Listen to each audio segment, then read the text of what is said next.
Bonjour à tous, comment allez-vous? Bienvenue dans une nouvelle vidéo. Aujourd'hui on se retrouve pour faire le top 5, 6 de mes séries préférées de YA Fantasy. Et oui, ce qui m'a motivé à faire cette vidéo que j'avais envie de faire depuis un petit bout de temps, c'est que j'ai enfin fini la saga Red Queen et donc j'avais envie de parler de la saga dans son entièreté. Et je me suis dit pourquoi pas parler de mes sagas YA Fantasy préférées. J'en ai donc 5 ou 6 à vous présenter, j'ai essayé de me restreindre, par exemple j'ai pas mis du jeunesse dedans, j'ai vraiment mis que du YA. Donc voilà, c'est parti, je vais vous parler des sagas que j'aime de tout mon cœur, de toute la vie. Pour les personnes qui connaissent ma chaîne, qui me suivent depuis un petit moment, il n'y a aucun suspense dans cette vidéo, je vous l'annonce tout de suite. C'est pour ça que je vais essayer de la garder assez courte. Mais la première saga dont j'ai envie de vous parler, saga c'est une duologie mais j'ai inclus cette duologie dedans, c'est Six of Crows et Crooked Kingdom de Leigh Bardugo. Évidemment, j'ai tellement hâte de les relire cet automne, je vais les relire cet automne, ça c'est clair. Surtout que j'ai les éditions absolument magnifiques, fantastiques que j'ai eues dans un coffret. Donc j'ai trop hâte de pouvoir les relire dans cette magnifique édition. Six of Crows, c'est l'histoire de 6 personnes, 6 adolescents plus ou moins, 6 criminels surtout, qui vont devoir s'associer pour une mission suicide qui est de rentrer dans la prison la plus surveillée de tout le royaume pour emporter, kidnapper une personne qui est dans cette prison. Et c'est juste trop bien et c'est seulement en 2 tomes, donc voilà, vous n'avez pas à attendre 10 000 ans pour un autre tome, etc. C'est seulement les 2 tomes que vous voyez ici. Vient de me sauter dessus. Est-ce que vous avez vu ça? Il voulait être dans cette vidéo. C'est beaucoup de caractérisation très sympathique. Les personnages font tout en fait, il faut le dire. L'univers est génial, c'est l'univers de Grisha. Je suis amoureuse de l'univers, je suis amoureuse de la plume de Leigh Bardugo, je suis amoureuse des personnages et j'ai tellement envie de relire cette saga. Ensuite j'ai envie de vous parler, pour l'instant il n'y a que 2 tomes qui sont sortis, mais le 3e tome de la trilogie sort au mois de novembre, le 15 novembre 2018. Il s'agit de Lady Helen de Alison Goodman. Je ne vais pas arrêter de vous en parler parce que j'adore cette saga, c'est juste une de mes sagas chouchou. J'ai découvert Lady Helen il y a même pas un an, quasiment un an tout juste, et je suis juste amoureuse de l'histoire. On suit Lady Helen qui est une jeune femme au 19e siècle à Londres. En gros sa vie va se résumer au salon de thé, à mettre des belles robes et à se trouver un mari. Elle a 18 ans, c'est sa première saison et en gros on a un nombre assez précis de saisons avant d'être considérée comme une vieille fille et de ne plus être bonne à marier. Bref, Lady Helen rencontre donc le duc de Selburne qui veut l'épouser, voilà, avec qui elle voit, qui va lui donner tout ce qu'une jeune femme de son époque devrait vouloir.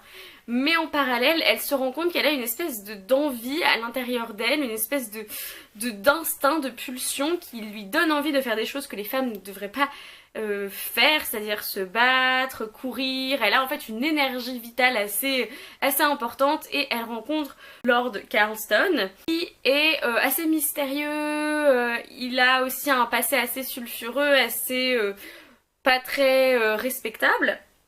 Et elle va se rendre compte qu'elle fait partie du club des mauvais jours qui est un club de chasseurs de démons, en gros. Vous le savez, enfin vous allez le découvrir en regardant cette vidéo, j'adore tout ce qui est chasseur de démons. Autant en ce moment les vampires etc c'est plus du tout mon truc, mais alors chasseur de démons et fantasy de base, moi ça me plaît beaucoup. C'est considéré comme de la fantasy, j'ai été assez surprise, j'aurais plus pensé que c'était du fantastique, mais sur Livre Addict c'est considéré comme de la fantasy, donc je vous le présente quand même dans cette vidéo. J'adore le personnage de Lady Helen, j'adore le personnage de Lord Carlston et je n'ai qu'une envie, c'est de savoir ce qui va se passer dans le tome 3. Ensuite, parlons un peu de fantasy francophone. Évidemment, je vais vous montrer la saga de la passe miroir de Christelle Damos. Je vous dis, il n'y a aucune surprise dans cette vidéo. J'ai tellement aimé cette saga. Par contre, elle est extrêmement lourde à porter. Je vais la mettre comme ça si ça vous dérange pas. En plus, les couleurs sont vraiment très belles. Mon préféré évidemment c'est le tome 2, Les Disparus du clair de lune, mais je les aime tous. J'ai fait une review en particulier pour La mémoire de Babel quand c'est sorti l'année dernière au mois de juin et j'ai tellement hâte au tome 4. Ce que j'adore c'est que l'univers est tellement fourni, tellement riche, les personnages sont tellement intéressants, tellement complexes. Je pense que des personnes qui même de base n'aiment pas forcément Thor, n'aiment pas forcément Ophélie, au fur et à mesure se rendent compte de la richesse des personnages. La plume est magnifique, poétique, intéressante, intelligente, enfin tout ce que vous voulez. J'adore cette saga et je passe mon temps à la relire, ce qui pour moi est une preuve de sa richesse et de sa complexité et de sa valeur. Donc évidemment, si vous n'avez toujours pas eu l'occasion de découvrir la passe miroir, déjà je me demande dans quelle caverne vous vivez en fait.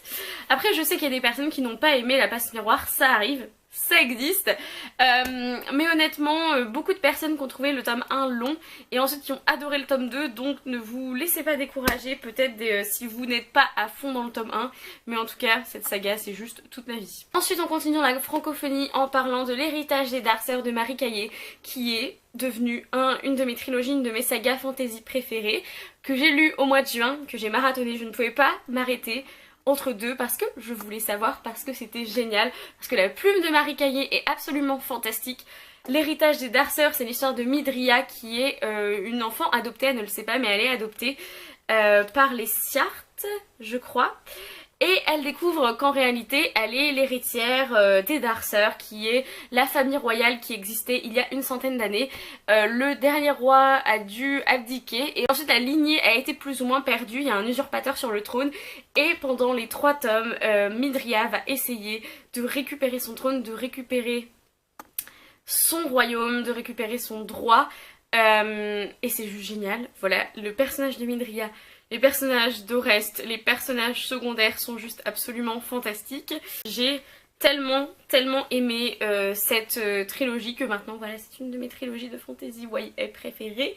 Et j'ai bien hâte de lire d'autres livres de Marie Caillé, donc genre Les Rumeurs d'Issar. Un peu plus controversé parce que je n'ai pas aimé le tome 1. On a A Court of Thorns and Roses de Sarah J Maas. Je l'avais commandé pour Noël et j'ai pas aimé. J'ai quasiment vraiment pas aimé. Je l'ai trouvé très moyen, j'ai vraiment pas aimé. Et ensuite j'ai eu le gros coup de cœur pour le tome 2. Et ensuite après j'ai lu le tome 3 et le tome plus ou moins 4 qui n'est pas vraiment un tome 4. Mais alors autant j'ai vraiment pas aimé les personnages dans celui-ci, enfin notamment le personnage masculin qui me saoulait, Tamlin, autant dans ce tome 2 c'est juste la vie, voilà il faut que je le dise. Après j'ai été complètement obsédée par cette histoire, j'avais tellement hâte de savoir la fin, de connaître la fin. J'aime beaucoup l'univers, étrangement j'aime plutôt bien ce que Sarah J Maas a fait de cette saga. Très honnêtement je pensais pas du tout puisque j'ai pas aimé le tome 1 mais j'étais embarquée dans l'histoire d'amour, les histoires d'amour, j'étais embarquée dans la guerre etc. Ça a très bien fonctionné sur moi et donc maintenant je le considère comme une de mes sagas chouchou, même si c'est un petit peu le péché mignon, j'ai un petit peu honte quand même parce que c'est pas tant de la qualité que ça. Mais voilà, je suis amoureuse de Rysand, donc... Ensuite, nous avons la saga Red Queen. Donc nous avons Red Queen, Glass Sword, King's Cage et Warstorm. Alors comme vous le verrez, le tome 3 n'est pas du tout dans la bonne édition. Il va falloir que je rachète la bonne édition qui va avec ces 3 là et que je me débarrasse enfin de cette édition qui est absolument horrible et affreuse. Donc surtout que c'est mon tome préféré, King's Cage, le tome 3, donc j'ai hâte de les avoir toutes dans la même collection parce que sinon ils ne sont pas dans la même collection et ça me perturbe. Voilà, non c'est une horreur cette édition. On la regardera même pas, d'accord? Elle est même pas dans ma bibliothèque parce que tellement elle est moche. Red Queen, c'est l'histoire de Mar, ou Maré, comme vous voulez, très étrange à le prononcer en français son prénom, Mar on va dire pour les francophones. Elle est rouge alors que dans son univers les dirigeants sont argent, sont des argents, sont silver, et selon la couleur de leur sang en fait, ils n'ont pas le sang de la même couleur. Et donc elle est rouge et les argents ont le pouvoir et même les pouvoirs magiques et les rouges sont censés n'avoir rien du tout de tout ça et être des espèces d'esclaves et des espèces d'êtres inférieurs aux argents. Néanmoins, Mar va se rendre compte qu'elle a des pouvoirs en fait. Son sang est rouge pourtant, elle a vérifié. Par contre, elle a bien aussi des pouvoirs et donc dans Red Queen, elle va se retrouver un peu piégée par le gouvernement, par le palais royal qui va essayer d'étouffer un peu l'affaire en la faisant passer pour une Silver. Ils vont même aller jusqu'à la fiancer à un des princes. C'est que le début, c'est genre la moitié de Red Queen. Et je peux vous dire qu'après ça se barre en couille parce que il y a la garde écarlate. Je sais pas comment le dire en français puisque je les ai lus tous en anglais, qui donc une association de rouges qui va évidemment essayer de faire une révolution parce qu'il y en a marre d'être limite en esclavage. Et c'est juste trop bien, je viens de finir la saga en lisant Warstorm au mois d'août. D'accord, la fin n'était pas celle que j'attendais un peu plus de souffrance, un peu plus de mort, vous voyez je suis un peu sadique, mais j'étais quand même très contente de la fin, je suis très contente de ce tome 4 que j'ai trouvé assez excellent, même si mon tome préféré reste King's Cage, parce que dans le tome 3, c'est là où on voit le plus Maven, qui pour moi est un des personnages les plus intéressants de toute cette saga. Voilà, pendant les 3/4 du bouquin, il y a limite que lui. Donc moi ça me va. Et parlons sérieusement, dites-moi dans les commentaires si vous êtes Team Cal ou Team Maven, j'ai besoin de savoir. Je suis Team Cal au fond, mais alors Maven en tant que personnage tout seul, c'est juste tellement intéressant de le suivre. Pareil, je sais que c'est pas forcément la saga que tout le monde va aimer, c'est pas forcément de la grande littérature ou de la grande qualité, il n'y a pas une plume poétique ou je ne sais quoi, mais moi j'ai bien été embarquée dans l'histoire et c'était tout ce que je demandais à Red Queen. Et enfin, évidemment, je parle. Je ne l'ai pas sur moi parce que c'est une des sub-sagas de mes sagas préférées qui me manque, mais c'est la saga de The Mortal Instruments, les origines de Cassandra Clare.